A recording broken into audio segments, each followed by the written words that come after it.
Alright, thanks for tuning in. It's time to change the analog joysticks on my ps4 controller. They've worn out. This is my older controller, so this is off an original ps4. This is the one off my new ps4 Slim. You'll notice it has buttons that are black, a few little differences. A few things you're going to need to do this job. You're going to need a small screwdriver, a little Phillips head. You might need a little flathead for prying the case open. You might need yourself a pair of tweezers just in case the ribbon cable comes open. And you are going to need some replacement buttons. Now these buttons I've bought off Banggood. At the moment they feel quite good. They do have a rubbery texture to them, so they are coated. They don't quite feel as rubbery and spongy as the original ones on here. These are quite rubbery, but they do feel a lot more like the ones on the new PS controller. But they are black, so they're not going to quite match if you do need some grey ones. So just be careful of that. Alright, let's break into this and see how we go. First thing you need to do is remove the 4 screws from the bottom of the case using your Phillips head screwdriver.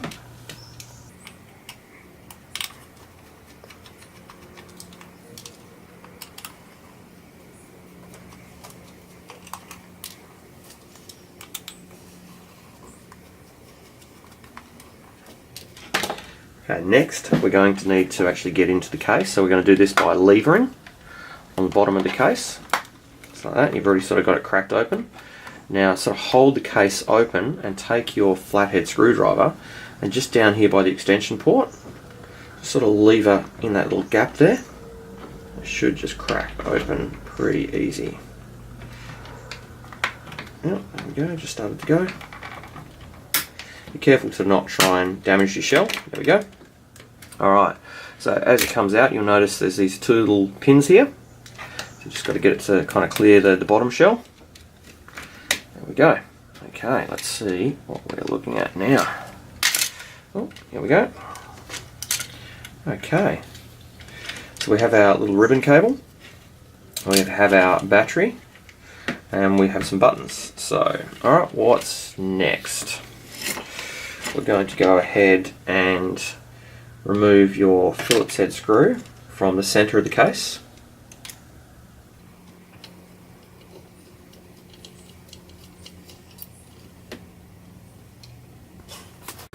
Once you have removed the center screw from this plastic piece here, you can sort of lift the whole assembly up.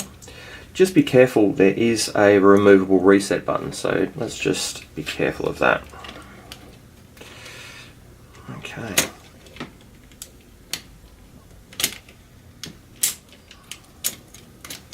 There we go. So with just a little bit of force, not too much, we've got the access to our sticks.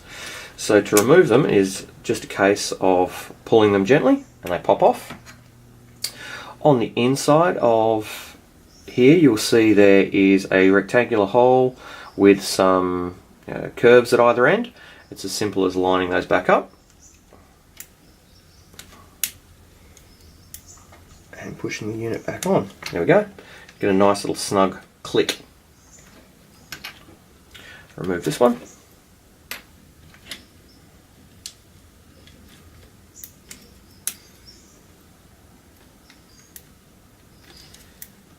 Okay, so pushed in. Okay, let's try and reassemble this. Okay, so it just sort of drops back into place. There we go. Okay, what's next?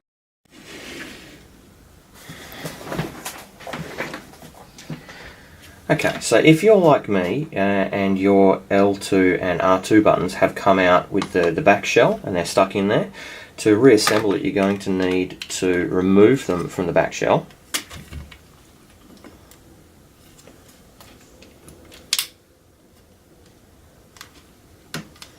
Careful, there is a little spring. Okay. And reinstall them into the front shell. So we take a little spring, put it back on. There's a little track here and the spring sits in the little track.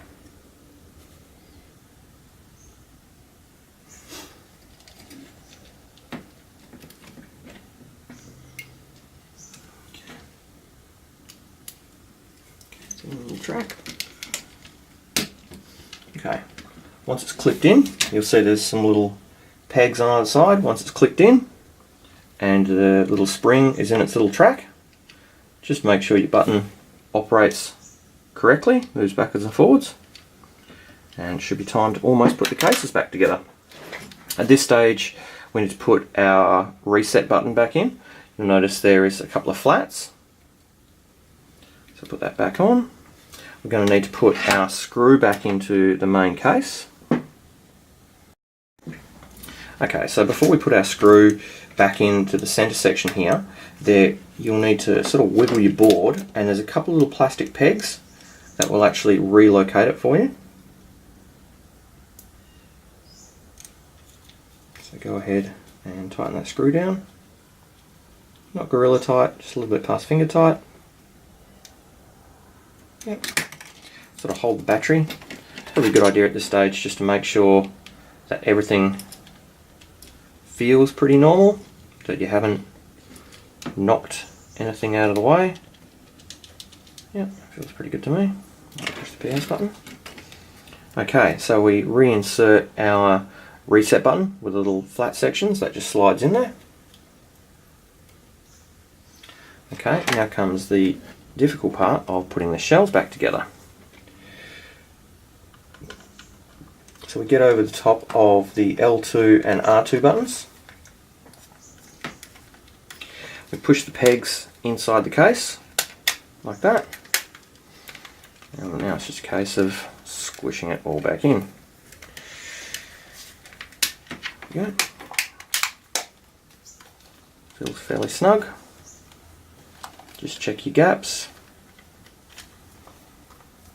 Alright, put your screws back in.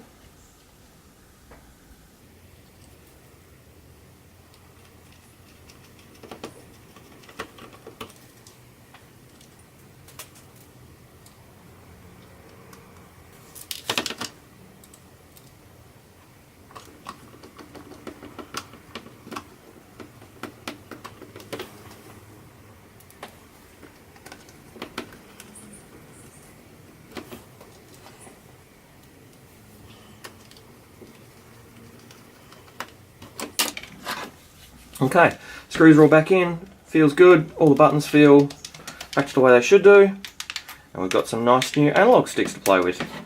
Make sure it's still alive, and let's go do some gaming.